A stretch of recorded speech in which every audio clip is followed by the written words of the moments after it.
ఆంధ్రప్రదేశ్లో యూరియా కొరత అంటే అన్ని రాష్ట్రాలకు ఉన్నది. ఒక చంద్రబాబు నాయుడుకి, ఒక కర్ణాటక, ఆంధ్రప్రదేశ్ మొత్తం అన్ని రాష్ట్రాలకి కొరత ఉన్నవి. మోడీ కొద్దిగా టయానికి అందించలేదు.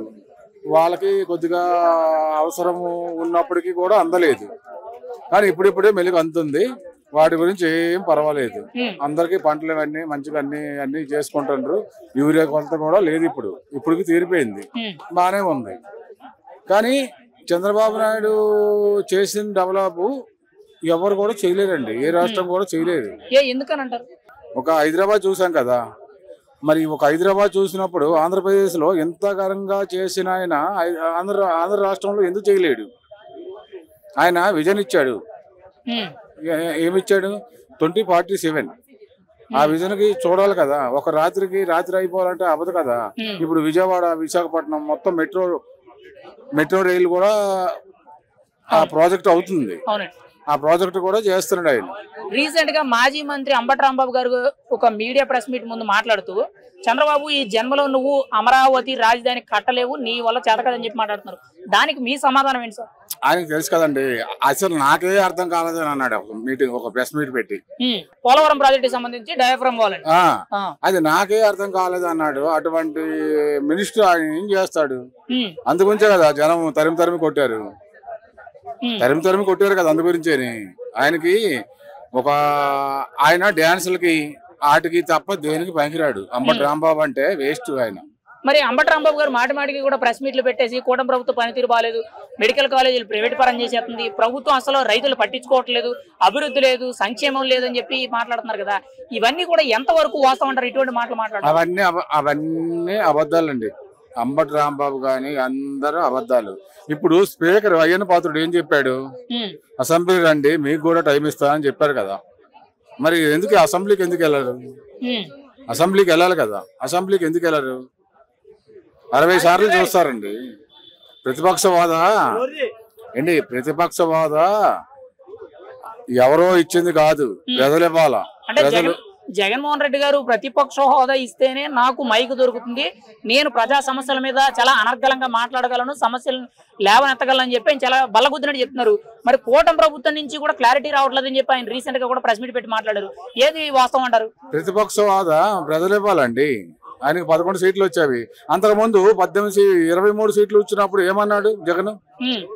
నేను తలుచుకుంటే ఇప్పుడు నువ్వు ప్రతిపక్ష హోదాలో కూడా కూర్చోలేవు అని అన్నాడు కదా. ఇప్పుడు ఎందుకు ప్రతిపక్ష హోదా కావాలి ఆయనకి? ప్రతిపక్ష హోదా ఎవరు ఇస్తే ప్రజలు ఇవ్వాలా. ప్రజలు తీర్పు ఎంత ఇచ్చారో 11 ఇచ్చారు. నువ్వు మంచిగా చెయ్యు, నువ్వు అసెంబ్లీకి వెళ్ళు. ఎన్టీ రామారావు అంతే మనిషే అసెంబ్లీకి వెళ్ళాడు.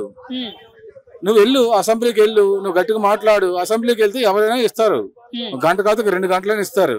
కానీ నేను అసెంబ్లీకి వెళ్ళాడు, ఏం వెళ్ళాడు, నేను పట్టిన కాలు 3 కాలు, అన్ని అబద్ధాల మాటలు అన్ని చేస్తారు. మెడికల్ కాలేజ్ ఎక్కడ కట్టారండి? కట్టాడు. పులివెందుల్లో ఒకటి ఉంది, తక్కినవన్నీ సగము పిల్లర్లు తీసి ఉన్నవి, అంతకన్నా ఇంకేం లేవు. మరి ఈ రోజు అక్కడికి వెళ్ళి సెలబ్రేషన్లు చేసుకున్నారు, హంగామాలు చేస్తున్నారు, ఫోటోలు, వీడియోలు, కేక్ కటింగ్లు, మేము ఇది చేసిన అభివృద్ధి అని చెప్పి అక్కడ వీడియోలు, ఫోటోలు అన్ని కూడా మీడియా ముందుకు వచ్చి ప్రచారం చేస్తున్నారు కదా. మరి ఏ అభివృద్ధి లేనప్పుడు ఎందుకు చేయడం అంటారు ఇవన్నీ? అది ఇప్పుడు చంద్రబాబు నాయుడు అమరావతి కట్టినప్పుడు అసెంబ్లీ గ్రాఫిక్స్ అన్నాడు, సచివాలయం గ్రాఫిక్స్ అన్నాడు. మరి ఇప్పుడు ఎక్కడ మాట్లాడుతుంటండి అవి? నీకు 5 సంవత్సరాలు ఉన్నప్పుడు నీకు తెలీదా ఇవేనన్నా? నువ్వే కదా అసెంబ్లీకి వెళ్ళావు. మరి ఈయన కట్టింది నువ్వు అసెంబ్లీకి వెళ్ళి ఎలా నువ్వు మాట్లాడావు? మరి జగన్మోహన్ రెడ్డి గారు అసెంబ్లీకి వస్తే ఎలా ఉంటదని అంటారు? అంటే ఆయనకు ఆపోజిట్ గా సీఎం గారు, డిప్యూటీ సీఎం గారు, స్పీకర్ గారు, డిప్యూటీ స్పీకర్ గారు, 4 వ్యక్తులు చాలా కీలకంగా ఎదురు చూస్తున్నారని చెప్పి కొన్ని వార్తలు వినబడుతున్నాయి. ఒకవేళ వస్తే ఎలా ఉంటది అంటారు? కానీ ఆయన అసెంబ్లీకి వెళ్ళాలంటే ఆయనకి చిక్కుగా ఉంది. చంద్రబాబు నాయుడు పవన్ కళ్యాణ్ చూసి ఎందుకు వచ్చానా అన్నట్టుగా అవుతుంది కాబట్టి అందు గురించి అసెంబ్లీకి వెళ్ళడు ఆయన ఎప్పుడు కూడా. అసెంబ్లీకి వెళ్ళకపోతే 60 సార్లు చూస్తారు. ఇప్పటికి 49 సార్లు అయ్యింది. ఇంకా 49 సార్లు అయ్యింది. 49 సార్లు అంటే ఇంకా ఎన్ని? 60 సార్లు చూస్తారు. 60 సార్లు 49 సార్లు అయింది. ఇప్పుడు మళ్ళీ ఎమ్మెల్యే పదవి కూడా తీయేస్తారు. ఇప్పుడు నీ నియోజకవర్గం అండి, ఒక మాట, నీ నియోజకవర్గంకి నీకు ప్రజలు వేసిన ఓట్లతో నువ్వు గెలిచావు. నువ్వు ఎందుకు అసెంబ్లీకి వెళ్ళవు? ఒక మాట చెప్పు. ప్రజలు దేనికి వేశారు? ఎందుకు గెలిపించారు? అసెంబ్లీకి వెళ్ళాలి కదా. నువ్వు అసెంబ్లీకి వెళ్ళను. అసెంబ్లీకి వెళ్ళినోడు రాజీనామా చేసేది కదా. ఇప్పుడు ఓపెన్ గా అడుగుతున్నానండి, కూటమి ప్రభుత్వ పనితీరు ఎలా ఉంది ఈ 16 నెలల పనితీరు అనేది? కూటమి పనితీరు బాగానే ఉంది. ఒకటి బస్సులు ఇక్కడ హైదరాబాద్లో బస్సులు వేసినప్పుడు కొద్ది గందరగోళం అయ్యింది. అక్కడ కూడా ఆంధ్ర వాళ్ళకి బస్సులు వేసాడు.